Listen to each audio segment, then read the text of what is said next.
जब हम मेवाड़ और राजपूताना का नाम सुनते हैं तो हमारे जहन में लाखों वीर राजपूत योद्धा और वीरांगनाओं के शौर्य और पराक्रम के कारनामे ताज़ा हो जाते हैं।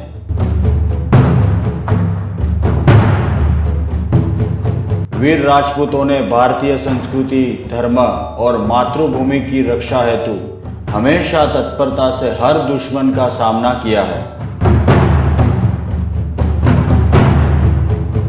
अरबस्तान से निकले इस्लामिक लश्करों ने 7वीं शताब्दी के अंत तक यूरोप में स्पेन से एशिया में फारस यानी आज के ईरान तक अपनी सैन्य शक्ति से कब्जा कर लिया था। तब करीब 500 साल तक यानी 12वीं सदी तक वीर राजपूतों ने अपनी बेमिसाल बहादुरी और वीरता से इस्लामिक लश्करों की लाखों कोशिशों को नेस्तो नाबूद करते हुए उनको भारत की पवित्र जमीन पर पांव भी नहीं रखने दिया था। राजपूती आन बान और शान का प्रभाव इतना तो ज्यादा था कि वीर राजपूतों के हर बड़े दुश्मन को भी राजपूत योद्धाओं की वीरता, उनकी बहादुरी और उनके भारतीय धर्म, संस्कृति और स्वदेश के प्रति आस्था और समर्पण की प्रशंसा करनी पड़ी थी। आज भी राजपूत वीर योद्धा अपने शौर्य और पराक्रम से भारत के सैन्य की आन बान और शान को बढ़ा रहे हैं।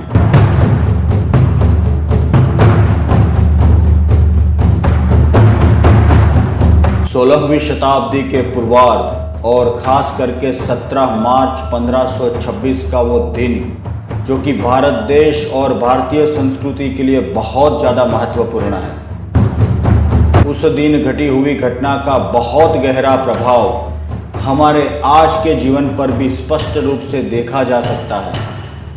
हमारे प्यारे देश भारत और हमारी संस्कृति की तत्कालीन अवदशा का मुख्य कारण जिनको माना जा सकता है, उन मुगलों के साम्राज्य का उदय इस 16वीं शताब्दी के पूर्वार्ध में ही हुआ था।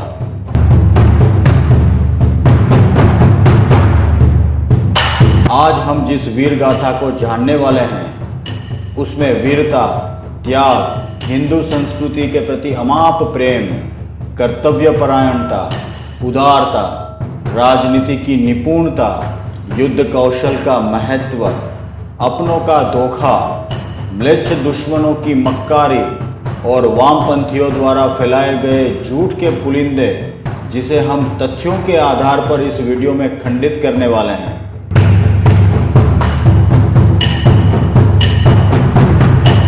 हम आपको यकीन दिलाते हैं कि वीर राजपूतों के इस इतिहास को जानकर आपका मस्तक भी इनकी वीरता और पराक्रम को नमन करने पर विवश हो जाएगा। वीडियो जरूर थोड़ी लंबी होगी, किंतु राजपूतों की वीरता का वर्णन किसी भी निर्धारित समय मर्यादा में कर पाना असंभव है। हम केवल उसकी एक झलक मात्र ही पा सकते हैं।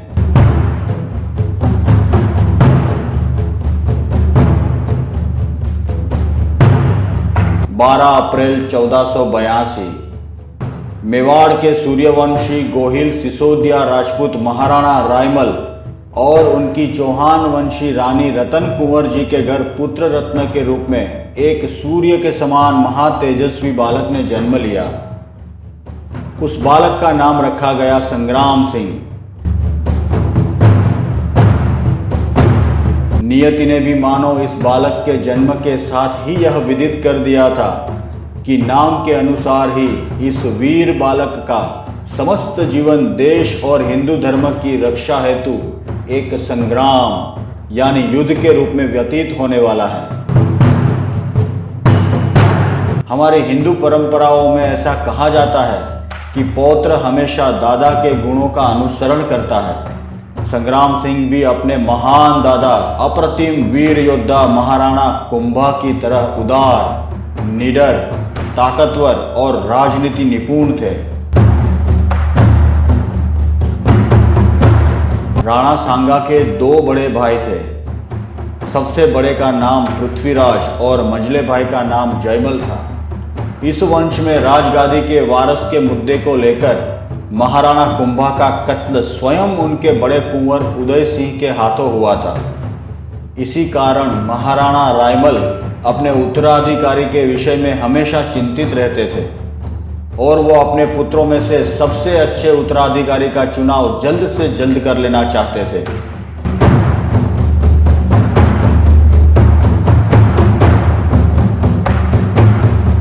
महाराणा रायमल एक बार अपने छोटे भाई सूरजमल से अपने राज्य के वारसदार के मुद्दे पर चर्चा विचारणा कर रहे थे। तब सूरजमल ने सुझाव दिया कि राज्य सिंहासन के सच्चे वारसदार का चुनाव उनकी कुलदेवी माता करणी आए और आराध्य भगवान एकलिंग जी महादेव के ऊपर छोड़ देना चाहिए।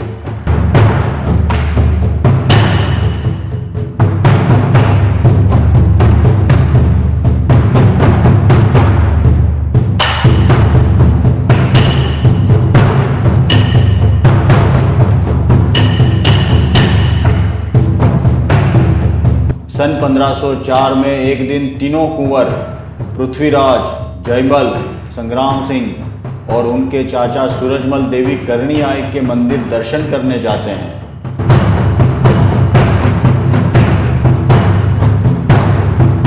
मंदिर में देवी मां की पुजारन ने जैसे ही इन चारों को देखा तो देखते ही बता दिया था कि मेवाड़ का उत्तराधिकारी संग्राम सिंह ही होगा।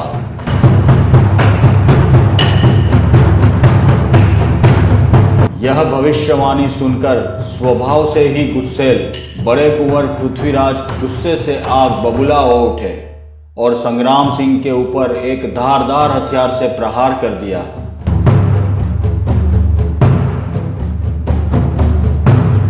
हालांकि इस प्रहार से संग्राम सिंह की जान तो बच गई, किंतु संग्राम सिंह ने अपनी एक आंख इस झड़प में हमेशा के लिए खो दी थी।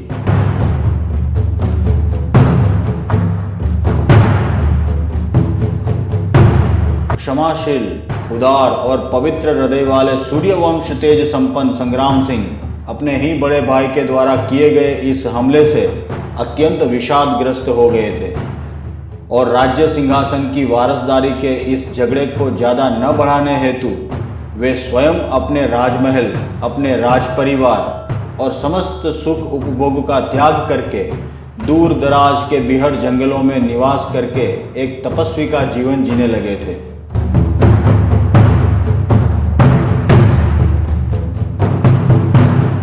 जब न्यायप्रिय महाराणा रायमल को इस घटना के बारे में जानकारी मिली तो उन्होंने अपने ही बड़े कुंवर पृथ्वीराज को अपने राज्य से निष्कासित करने की सजा दी थी। समय बीतने लगा। जैसे 12 वर्ष के वनवास और 1 वर्ष के अज्ञातवास में 5 पांडवों ने जीवन की हर कठिनाइयों का डटकर सामना किया था और अपने अपने तेज, शौर्य और पराक्रम को और भी अधिक निखार लिया था, ठीक वैसे ही संग्राम सिंह इन कठिन परिस्थितियों में जीवन जीने की कोशिश करते हुए अपने शौर्य और पराक्रम को तराश रहे थे।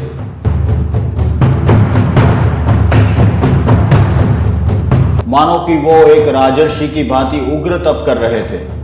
अपने जीवन के इस सबसे ज्यादा कठिन समय में भी राजपूत वीर संग्राम सिंह हमेशा अपने देश, अपनी प्रजा और अपने हिंदू धर्म और संस्कृति की रक्षा हेतु एवं म्लेच्छ आक्रांताओं के बढ़ते प्रभाव से निपटने की योजनाओं के बारे में हमेशा सोच विचार और चिंतन करते रहते थे।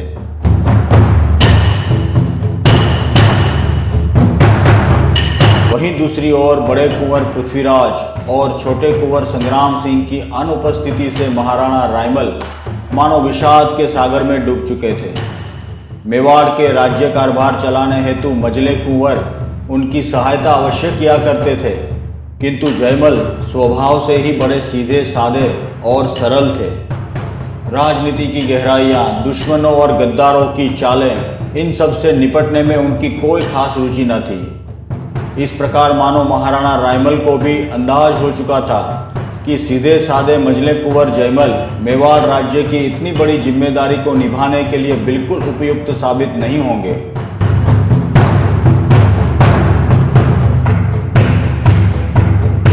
आहिस्ते आहिस्ते मेवाड़ देश की राजकीय और आर्थिक परिस्थितियां बहुत कमजोर होती जा रही थी। उसी समय मेवाड़ के राजभवन को बड़े कुंवर पृथ्वीराज की मृत्यु की और साथ ही छोटे कुंवर संग्राम सिंह के जीवित होने की खबर प्राप्त होती है।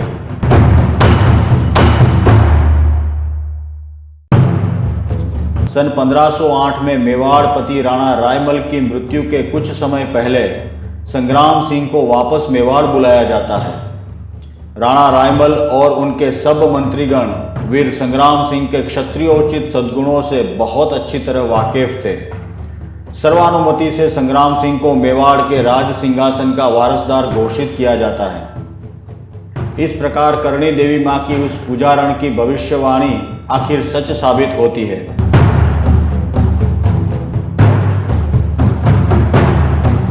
सन 1508 में केवल 26 वर्ष की आयु में वीर योद्धा संग्राम सिंह ने मेवाड़ की राजगादी का कार्यभार संभाला। राजा बनने के समय उन्होंने अपनी प्रजा को संबोधित करते हुए कहा था कि राजा प्रजा धर्म संस्कृति का मुख्य रक्षक होता है और प्रजा धर्म और संस्कृति की रक्षा और कल्याण ही राजा का सबसे बड़ा दायित्व होता है। राजा के लिए अपने निजी सुख उपभोग ऐशो आराम निजी मान या सम्मान का कोई महत्व नहीं होता। देश पर शासन करना राजा का कर्तव्य है, अधिकार नहीं। और यदि राजा अपनी प्रजा अपने धर्म और संस्कृति के प्रति अपने कर्तव्य का निर्वहन न कर सके तो उस राजा को प्रजा के ऊपर शासन करने का कोई अधिकार नहीं रहता। उस राजा को अपना पद तुरंत ही छोड़ देना चाहिए। महाराणा सांगा अपनी प्रजा की रक्षा के लिए इतने तो सजग रहते थे कि उनके राजवैद्य भी हमेशा ईश्वर से यही प्रार्थना करते थे कि हे ईश्वर, हमारे घायल महाराणा सांगा के घाव को जल्द अति जल्द भर दें, क्योंकि यदि इस क्षण भी अपनी प्रजा धर्म और संस्कृति के हेतु युद्ध का मौका आ गया तो महाराणा सांगा अपने गहरे से गहरे घाव की कोई परवाह किए बिना युद्ध के लिए निकल पड़ेंगे।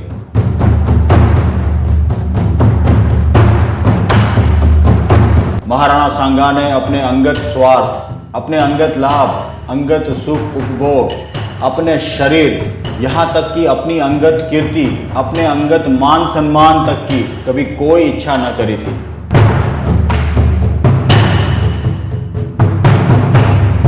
संग्राम सिंह ने जिस समय मेवाड़ की राजगद्दी का कार्यभार अपने हाथों में लिया था, उस समय मेवाड़ मानो चारों ओर से दुश्मन म्लेच्छों से घिर चुका था। एक ओर जहां दिल्ली सल्तनत का सुल्तान सिकंदर लोदी था तो दूसरी तरफ मालवा का सुल्तान महमूद खिलजी दूसरा था। वहीं दक्षिण में गुजरात का सुल्तान मुजफ्फर शाह दूसरा।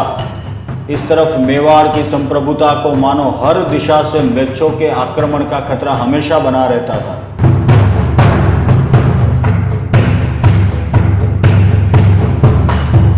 वीर महाराणा संग्राम सिंह ने इन म्लेच्छों की बढ़ती सैन्य ताकत को भारत भूमि से उखाड़ फेंकने और हिंदवी राज्य की स्थापना करके भारतीय संस्कृति और धर्म को उसका खोया मान सम्मान फिर से दिलाने का निश्चय किया था।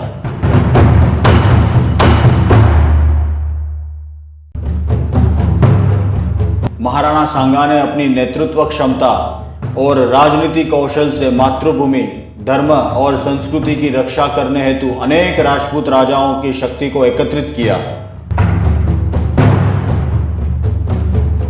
यह एक बहुत विलक्षण घटना थी, क्योंकि महाराणा वीर पृथ्वीराज चौहान की सन 1192 में मृत्यु के बाद करीब 300 वर्ष में कोई राजपूत राजा इतने राजपूत राजाओं को एकत्रित नहीं कर पाया था। किंतु राणा सांगा के क्षत्रियोचित व्यक्तित्व और नेतृत्व कौशल से यह संभव हो पाया था।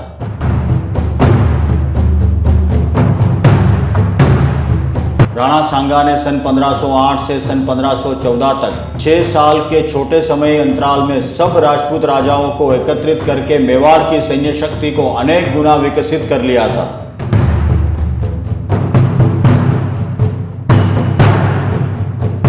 सन 1514 के बाद राणा सांगा ने एक के बाद एक मुसलमान सुल्तानों को कई लड़ाइयों में हराकर राजपूतों का दबदबा फिर से कायम कर लिया था।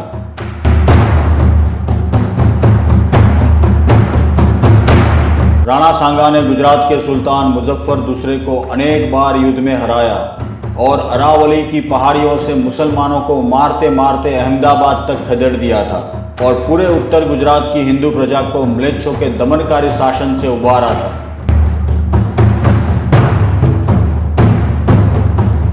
दिल्ली के सुल्तान सिकंदर लोदी की मौत के बाद उसका बेटा इब्राहिम खान लोदी दिल्ली की सल्तनत पर काबिज होता है। इब्राहिम खान एक बहुत ही शक्की और गर्म मिजाज का शासक था। उसमें नेतृत्व क्षमता का पूर्णतः अभाव था। उसने अपने ही भाइयों और अपने बाप सिकंदर लोदी के बहुत सारे वफादारों के साथ दुश्मनी कर रखी थी, जिसके चलते दिल्ली सल्तनत में इब्राहिम खान लोदी के चाचा, भाई और कई सारे सामंत आदि उससे बुरी तरह खफा थे।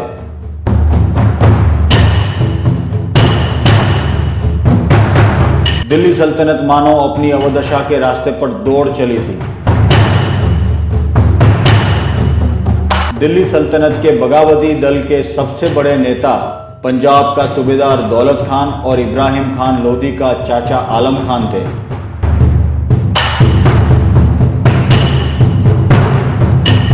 अफगान कबीलों की रवायतों के अनुसार सिकंदर खान लोदी के अवसान के बाद बहुत सारे अफगान कबीलों की सत्ता पाने की चाह बहुत बढ़ गई थी।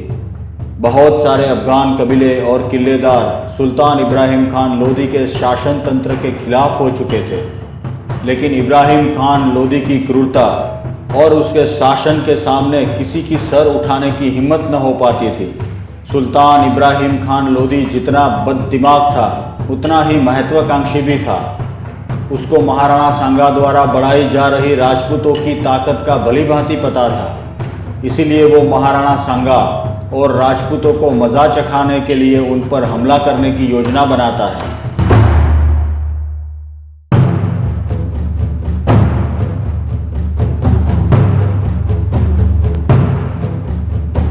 हरोती की सीमाओं पर खतौली गांव के पास, जो कि आज के लखेरी तहसील राजस्थान में पड़ता है, उस स्थान पर दिल्ली सल्तनत के एक बहुत बड़े मुसलमान लश्कर ने घेरा डाल दिया। इस लश्कर की अगुवाई खुद सुल्तान इब्राहिम खान लोदी कर रहा था। दूसरी ओर मातृभूमि की रक्षा करने हेतु मेवाड़ के वीर राजपूतों ने भी मोर्चा संभाल लिया था, जिनकी अगुवाई स्वयं महाराणा सांगा कर रहे थे।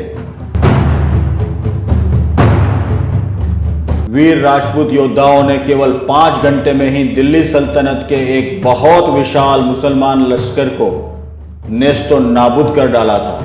राजपूतों के रौद्र रूप से डरकर इब्राहिम खान लोदी अपने बचे कुचे मुसलमान सिपाहियों के साथ जंग का मैदान छोड़कर भाग गया था।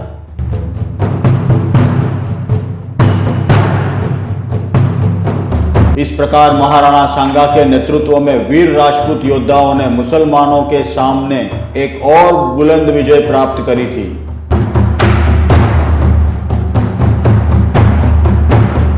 सुल्तान इब्राहिम खान लोदी का एक बेटा इस लड़ाई में राणा सांगा की कैद में आ गया था, जिसे राणा सांगा ने युद्ध में अपने हुए नुकसान की भरपाई हेतु दिल्ली के सुल्तान से एक बहुत बड़ी रकम वसूल करने की एवज में कुछ दिनों के बाद दया रखकर छोड़ दिया था।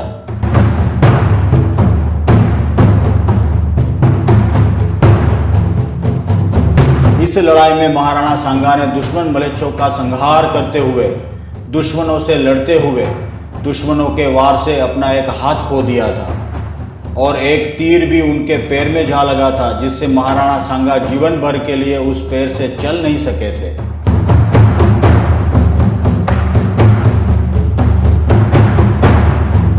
इस जीवन भर रहने वाली शारीरिक अपंगता महाराणा सांगा के राजा के कर्तव्य निर्वहन और धर्म युद्ध के लिए उनके उत्साह को तनिक मात्र भी कम न कर सकी थी। लेकिन इसके बावजूद उदार हृदय वाले महाराणा सांगा ने अपनी इस अपंगता का कारण दिखाकर राजा के पद का त्याग करने का बड़े जोर पूर्वक प्रस्ताव रखा, किंतु सब राजपूत राजाओं और मेवाड़ के मंत्रियों के अत्यंत आग्रह के कारण राणा सांगा ने राजा बने रहना स्वीकार किया। यह घटना राणा सांगा के कठोर आत्मा अनुशासन और उदार हृदय का हमें दर्शन कराती है।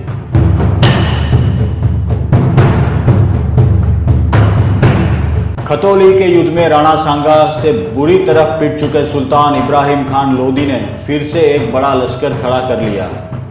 जिसमें करीब 30,000 घुड़सवार और 10,000 पैदल सैनिक थे।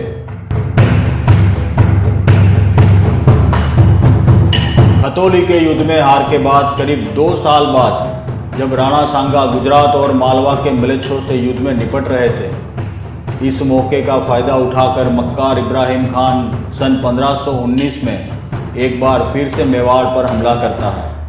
इस बार दिल्ली सल्तनत के 40,000 मुसलमानों के एक विशाल लश्कर ने धौलपुर के नजदीक घेरा डाल दिया।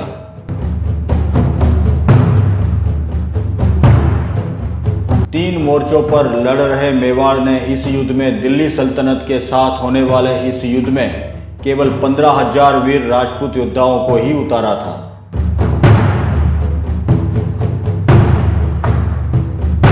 एक भयानक युद्ध होता है जिसमें फिर से मेवाड़ के वीर राजपूतों ने दिल्ली सल्तनत के 40,000 मुसलमानों के लश्कर को कीड़े मकोड़ों की तरह मसल दिया था और फिर से इब्राहिम लोदी राजपूतों के हाथों मारे जाने के डर से युद्ध मैदान छोड़ के भाग गया था।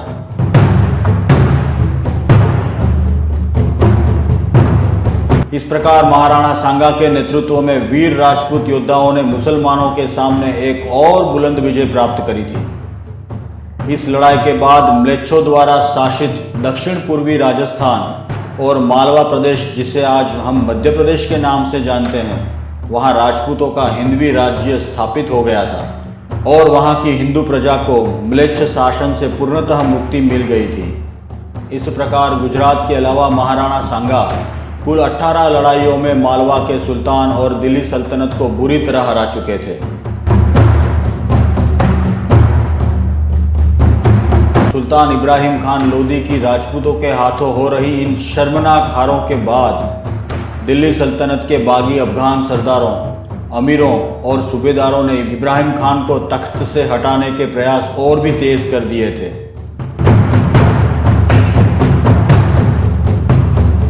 दिल्ली सल्तनत के बागी दल ने महाराणा सांगा को साथ मिलाकर इब्राहिम खान को तख्त से हटाने का काम अंजाम देने का प्रस्ताव दिया, किंतु राजपूतों ने मुसलमानों के इस आपसी षड्यंत्र का हिस्सा बनने में कोई खास रुचि न दिखाई, क्योंकि ऐसे षड्यंत्रों का हिस्सा बनना राजपूतों की न तो रिवायत थी और न ही राजपूतों को सुल्तान इब्राहिम खान लोदी को हराने के लिए किसी और की मदद की आवश्यकता थी।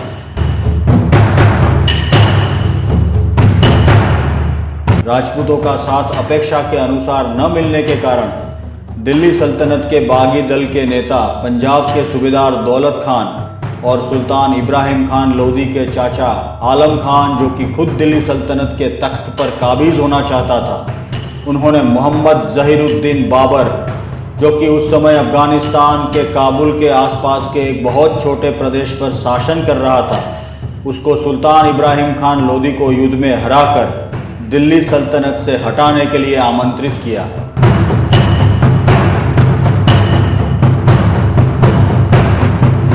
हम इसी श्रृंखला की दूसरी कड़ी में जानने का प्रयास करेंगे कि मोहम्मद जहीरुद्दीन बाबर आखिर कौन था।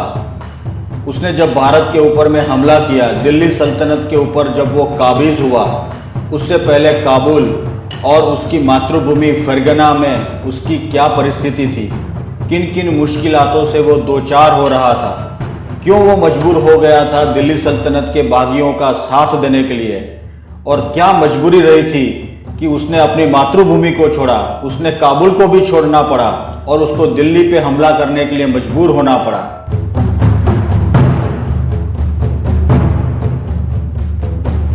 तो हमारे साथ बने रहिएगा, हम अगले अंक में आपको इन सब विषयों के ऊपर में ज़्यादा जानकारी मुहैया कराने जा रहे हैं।